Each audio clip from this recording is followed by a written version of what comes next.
هل الفضائيون هم من بنوا الأهرامات؟ سؤال يتكرر كثيراً ويثير الجدل حول العالم.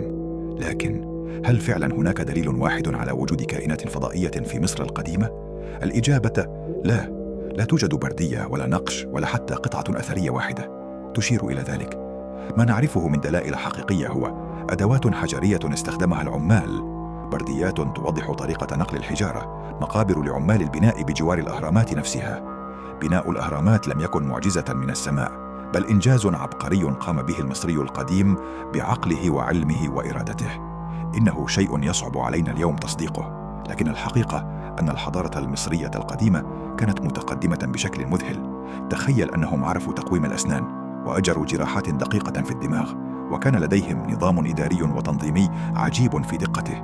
كل هذا في وقت لم يكن العالم يعرف حتى معنى العلم. الحضارة المصرية لم تأتي من الفضاء، بل جاءت من الأرض، من عقول عظيمة ومن عزم لا يلين، وحتى الآن ما نعرفه. مجرد جزء صغير من أسرار لا تزال مدفونة تحت الرمال. كل اكتشاف جديد يؤكد أن المصري القديم كان عبقرياً بما يكفي ليصنع المعجزات دون الحاجة لفضائيين.